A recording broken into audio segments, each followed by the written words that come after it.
Yes. अगला देखें, ये जो क्वेश्चन आपके पास है, क्वेश्चन में क्वेश्चन 3 हम डिस्कस कर रहे हैं, एक्सरसाइज 14B।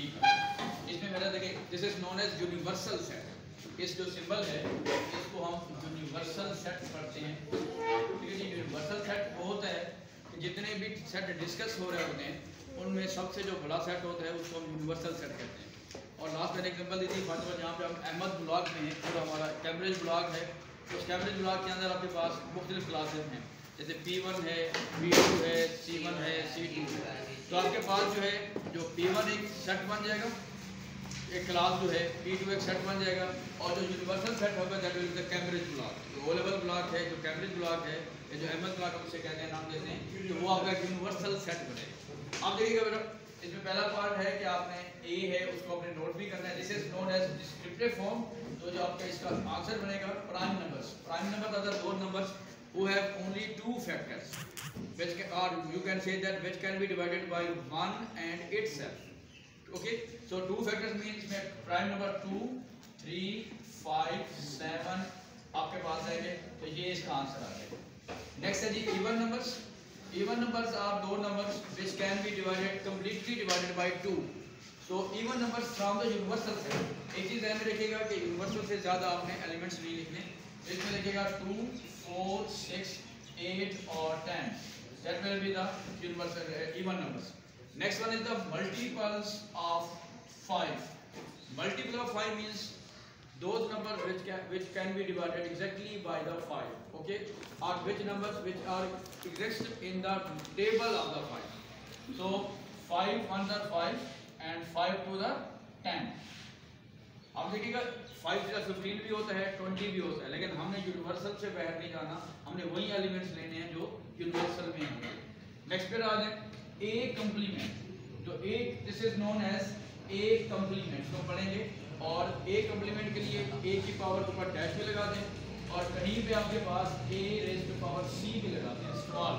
पढ़ेंगे क्या कम्प्लीमेंट। कम्प्लीमेंट का कॉन्सेप्ट क्या होगा, नॉट ए।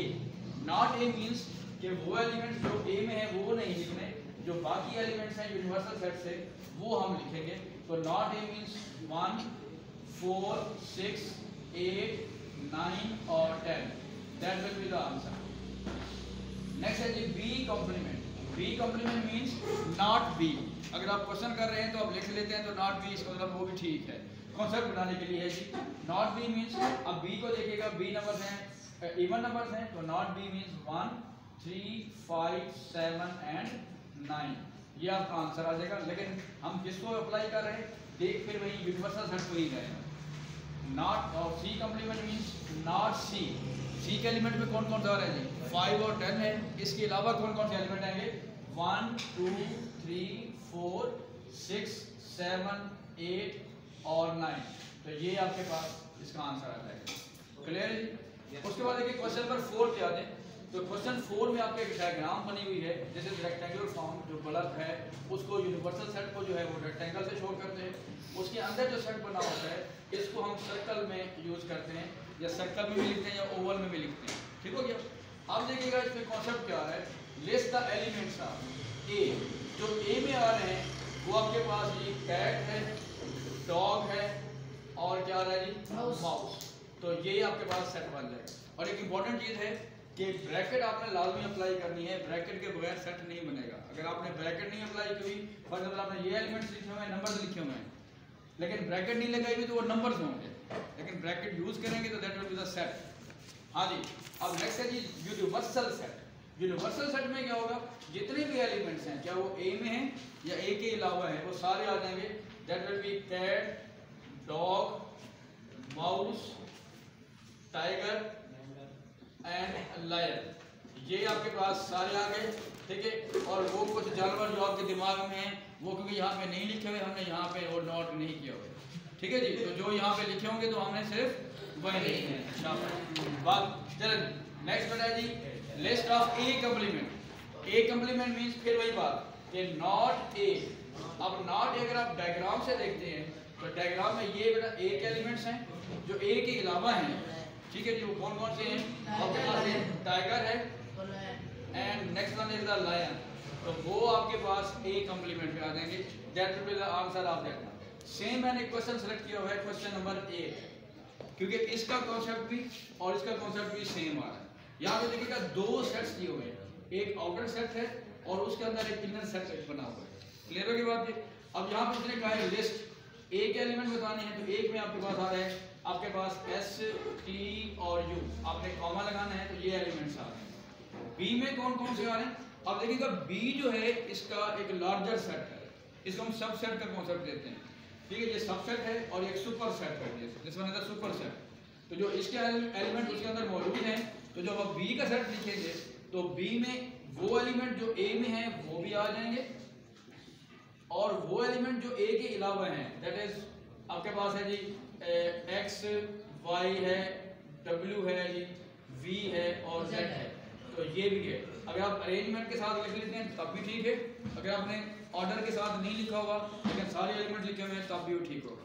लास्ट पॉइंट देखिएगा, is A is a proper subset of B. अब यहाँ पे एक वर्ड यूज कर रहे हैं सबसेट का। सबसेट का मतलब छोटा सेट, जैसे हम कहते हैं सब इंस्पेक्टर, सब इंजीनियर, सब ऑफिस, उसका एक स्मॉलर कॉन्सेप्ट होता है। तो सबसेट का मतलब होता है एक आपका सबसेट है, इनर सेट है, और एक आपका आउटर सेट है, एक उसको हम सुपर सेट कहते हैं। तो देखिएगा इस जो ए है उसके सारे के सारे एलिमेंट्स बी में मौजूद हैं, तो हम ये कहेंगे yes A is proper subset of B. ये प्रॉपर सबसेट के लिए ये सिंबल यूज करते हैं, जैसे आप लेस देन का यूज करते हैं ना, लेस देन, तो लेस देन नहीं लगाना, हम इसको इस फॉर्म में लिख लेते हैं ऐसे, तो this symbol is for the proper subset of B. हाँ जी, क्लियर हो गया बेटा? इसको आप नोट कर लेना बेटा। देखिए इसमें जरा देख लीजिएगा प्रॉपर और इम्प्रॉपर सबसेट, ठीक है। इसके लिए मैं थोड़ा सा इसको एग्जांपल से स्टार्ट कर लेता हूँ। लेट करते हैं आपके पास एक सेट है 1 2 3, बी एक सेट है जी, उसके एलिमेंट हैं 3 2 1, और एक हमारा एक डी सेट ले लेते हैं, उसके एलिमेंट आ रहे हैं जी 2 और 3। तो आप देखिएगा कि आप ये देख रहे हैं कि जो डी है उसके सारे के सारे एलिमेंट्स ए में मौजूद हैं, ठीक है जी। D is proper subset of A, proper subset of A, कि इसका मतलब है कि डी के सारे एलिमेंट्स बी ए में मौजूद हैं। इसी तरह आप कह सकते हैं कि D is proper subset of B. लेकिन आप देखिएगा जब हम ए और बी की बात कर रहे हैं तो ए और बी में ए के एलिमेंट्स जो है वो बी में मौजूद भी है लेकिन इक्वल भी है। ए के सारे एलिमेंट्स बी में भी हैं but they are also equal to, ठीक है जी। इसके लिए हम कहते हैं कि A is improper subset of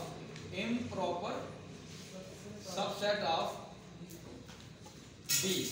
similarly हम बी को भी कह सकते हैं कि B is improper subset of A, ठीक है जी। अब इम्प्रॉपर का कॉन्सेप्ट क्या होगा यहाँ पे क्लियर कर लीजिएगा। प्रॉपर का मतलब क्या होगा, जो इसके सारे के सारे एलिमेंट्स दूसरे में मौजूद होते हैं और कम अज कम एक एलिमेंट ज्यादा हो। और इम्प्रॉपर क्या होता है कि उसके सारे एलिमेंट कंटेन भी करते हैं और वो इक्वल भी हो, तो that will be a improper subset. Clear होगी बात ये, ठीक है जी।